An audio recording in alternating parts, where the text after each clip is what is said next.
তো বিটিসি নিৰ্বাচন ছেপ্টেম্বৰৰ হ'ব বুলি কৈ আছে। তো ইয়াৰ আগতো হ'ব পাৰে, যিটো আজি চৰকাৰৰ যিটো যা আমি দেখিছোঁ পঞ্চায়ত নিৰ্বাচন হ'বলৈ গৈ আছে, নটিফিকেশ্যন আজি ওলাব অলপ পাছতে। তো ইয়াৰ পৰা আমি বুজিব পাৰোঁ হয়তো ছেপ্টেম্বৰত নোহোৱাকৈ অলপ আগতো হ'ব পাৰে, মে' মাহতো হ'ব পাৰে, এনেকুৱা আমাৰ লাগিছে। ইয়াৰ কাৰণে আমি মানে মানে তীব্ৰ গতিৰে আমাৰ যিটো মবিলাইজেশ্যন প্ৰগ্ৰাম এইটো আমি কৰি আছোঁ। আজি ভৈৰৱকুণ্ডত আমি আহি পাইছোঁ। ইয়াত যুৱ BPF, মহিলা আৰু BSUৰ এটা কৰ্মশালা হৈছে। ইয়াৰ দ্বাৰাই যাতে আমাৰ কৰ্মীবিলাকে গাঁৱত গৈ যাতে বুজাব পাৰে ৰাইজক আমাৰ BPFৰ যিবিলাক আঁচনি, চৰকাৰৰ যিটো আঁচনি হ'ব এইখিনি যাতে ৰাইজক বুজাব পাৰে, যিটো ইউথৰ কাৰণে কি কৰিছে, মহিলাৰ কাৰণে কি কৰিছে আৰু ছাত্ৰ ছাত্ৰীসকলে আমি কি কৰিব, যিটো অহা যিটো চৰকাৰ, ইয়াৰ কাৰণে আমাৰ যুৱকসকলক মহিলাসকলক বুজাবৰ কাৰণে এই কৰ্মশালাটো হৈছে। খুব ভাল লাগিছে। আমি যেনেকৈ ভাবিছিলোঁ ইয়াতকৈ দুগুণ বেছি আহিছে।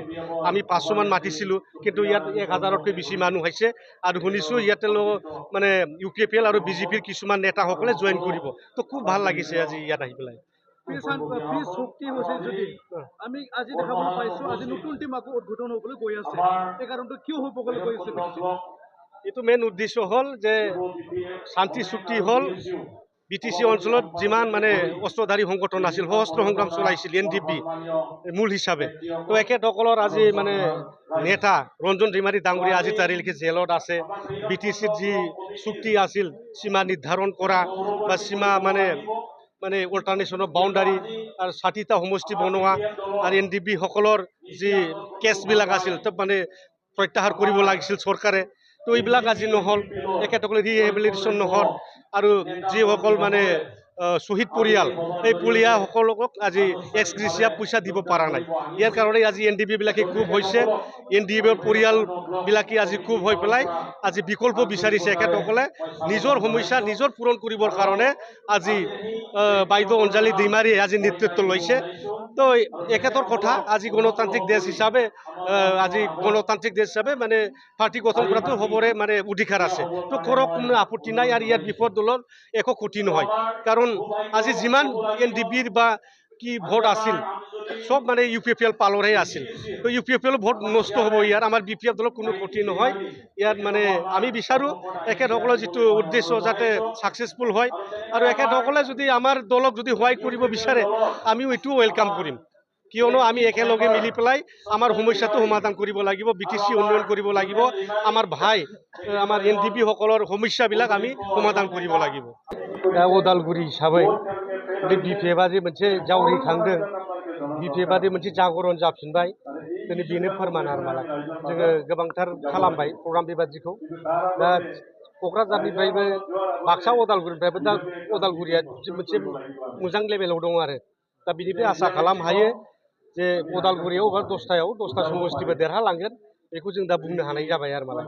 आरो फैबाय थानाय बिसायख'थियाव जे उदालगुरिनिफ्राय 10टा मोननानै जे सरकारा जाबाय बेखौ बुंनो हायो। मानो होनबा जोंना क'क्राझारा रेडिखा, चिराङा रेडिखा। दा बेवहाय जोङो उदालगुरि बाक्सायावल' थांनाय बाराव जों लस जादों। दा बे फुरा जोंना मेकआप जाजोब्बाय। दा बिसायख'थियाव देरहालांगोन बे रोखा जाबाय। आरो खाथि फैगासिनो दङ दिनै गासिबो राजनितिक दलफ्रा दिनै माने थालिम होगासिनो दङ। दिनै BJPआबो दिनै तदारक कमिटि दिनै दानानै हरबाय, चिफ मिनिस्टारनिफ्राय आरम्भ खालामनानै गासिबो मन्थ्रिफोरखौ। दा बुजिनो हायो दिनै हयथ' सेप्तेम्बरनि सिगांबो जानो हानाय इलेक्सना। दा बेनि थाखाय जों फुल प्रिपारेसनाव दङ। जों एट एनि टाइम गाबोन जाब्लाबो जोंहा बिसायख'थि देरहोनो हानायनि मोनसे पजिसन जाबाय। दा बेनिखायनो खोब गोजोननाय मोन्दों आरोखि दिनै बेयाव फैनानै। ससियेल मिडियायाव नुनो मोनदों गोबां दायो सम खाथिखाय गोबां थासारिखौ लाबोबाय थादों। बेबायदिनो बुंदों जेब्ला BTC सरकार दंमोन, हाग्रामा सरकार दंमोन, गोबां मानसिफोरनि जिउ खहा जादों होनना बुंदों। बे पलिटिकेल इनभल्भ ना पार्सन इनभल्भ, बेनि बेलायाव मा बुंनो सानो? दा बे पलिटिकेल जेबो षड़यन्त्र गैया। मोनसे सरकारा हानायखिनि सान्थि लाबोनोखौसो सेस्था खालामो। आरो हाग्रामा मैया स्पेसियेलि नाजाबाय थादोंमोन NDPफोरखौ बोरै रायलायनानै समाधान खालामनो हायो, जायनि थाखाय हाग्रामा साननि दैदेननायाव BNCबो दानाय जादोंमोन।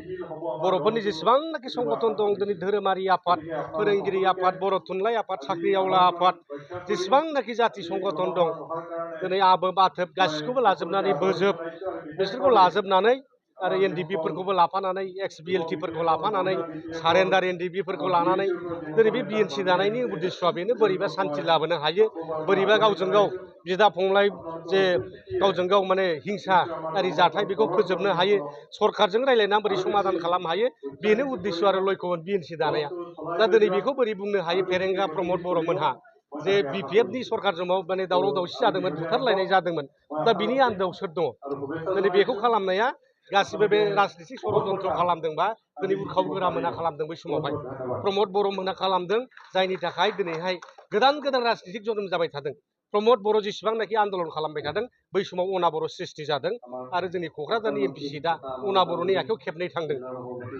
बे मोनसे आरो दिनैबो नुबाय प्रमद बर'नि दैदेननायावनो दिनै माने जाबावदों दिनै एनडिपिफ्रा आब' अनजालि दैमारिनि नेतृत्वआव दिनै अल्टारनेटिभ माने मा पार्टि होनदों बेखौ अल्टारनेटिभ मोनसे पार्टि दाबाय बिथांमोनहा दा होमबा दिनै नायदो दा बिनि आन्दोआव सोर दङ गासिबो षड़यन्त्र प्रमद बर'नि उरखाव गोरा ब्रह्मनि बिथांमोनानो ब्लुप्रिन्ट बानायबाय थायो जे बोरैबा सोखावनानै गावसोर राजनितिक माने मासियाव जिरायनानै बोरैबा गावसोर राजा जालांबाय थानो हायो दिनै बेखौसो बिथांमोना खालामबाय थादों बेहाय खुनु बिपिएफनि दस गैया हारियारि दाङाबाजियावबो दिनै जेबो माने हाग्रामा महिलानि दाय गैया दिनै बै समाव दावराव खालामग्रा होनोबा फेरेंगा मोनहानोमोन एनडिपिफ्रानो खालामदोंमोन बै समावबो दा सोर दं दिनै फेरेंगायानो होनबाय थायो माने दिनै माने हाग्रामा महिला सराव फैफिनबा दावराव जाफिनगोन थारमाने बिथांमोना ब्लुप्रिन्ट बानायगासिनो दं हा सिंनि पार्टिफोरखौथ' दाबाय खोमा बेखौ सन्देह जायो आरो मालाय थांनाय बारनि जिथुनाखि इलेक्सन बेवहाय आंखौ बुथारनो थांदोंमोन आंनि न'आवनो अन्थाइ खुबैहैदों बेराखौ दानसिना गारबोजोबदों